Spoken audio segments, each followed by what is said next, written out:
हाँ जी मेरे प्यारे स्टूडेंट, तो आज हम स्टार्ट करेंगे विद्युत आवेश के बारे में। विद्युत आवेश क्या होता है? आप जानते हैं कि विद्युत आवेश का निर्माण कैसे हुआ? तो हम जानते हैं कि कोई भी पदार्थ न्यूट्रल पोजीशन पे हो, बॉडी न्यूट्रल पोजीशन पे हो, तो फिर आवेश कैसे प्रोड्यूस हो?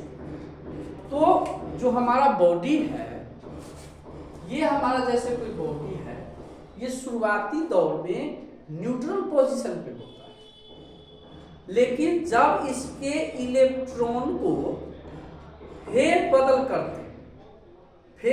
कर देते हैं, तो या तो यह बॉडी ऋणावेशित हो जाती है या धनावेशित हो जाती है। उसी को हम विद्युत चार्ज कहते हैं। मतलब इस शुरुआत में यह बॉडी न्यूट्रल था,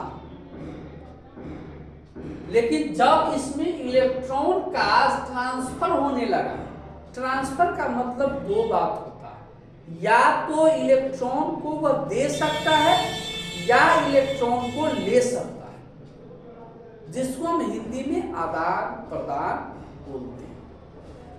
means transfer of electron from one matter to another matter.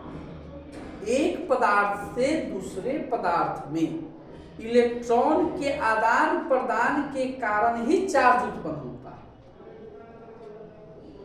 जब यह बॉडी इलेक्ट्रॉन किसी को रिलीज करेगा, मतलब देगा, तो इस पे पॉजिटिव चार्ज हो जाता है। और अगर यह सिस्टम इलेक्ट्रॉन को अपनी ओर लेने का काम करे, तो इस पे नेगेटिव चार्ज हो जाता है। इसीलिए हम बोलते हैं कि आवेश दो प्रकार के हैं, धन आवेश और ऋण आवेश। मीन्स पॉजिटिव चार्ज और नेगेटिव चार्ज। ये बात हमने देखा।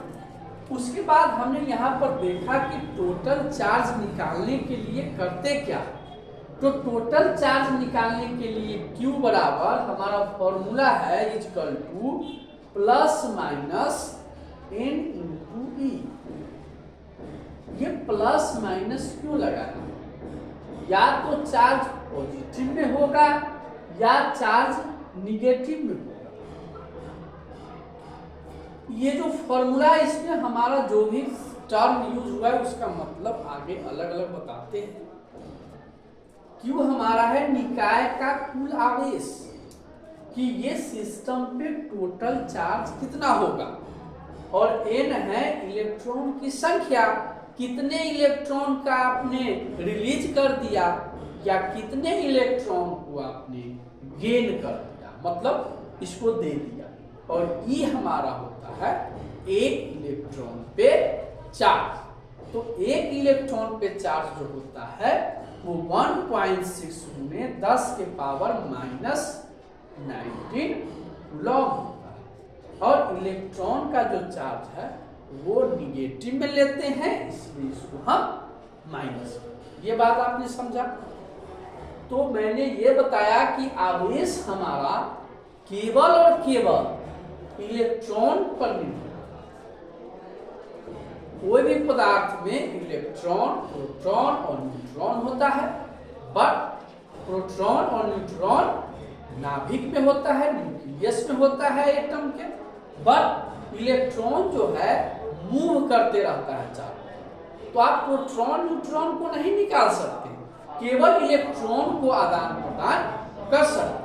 और उस इलेक्ट्रॉन के ट्रांसफर के कारण ही ये हमारा आवेश का जन्म हुआ और आवेश के ऊपर सब कुछ रिसर्च किया गया। इसके अगले क्लास में आवेश में प्रोटॉन, न्यूट्रॉन, इलेक्ट्रॉन की और चीज के बारे में डिस्कस करेंगे। Thank you. कैसा आपको वीडियो लगा हमारे कमेंट में जरूर बताइए, और दोस्तों इस लेक्चर को शेयर करिए। Thank you.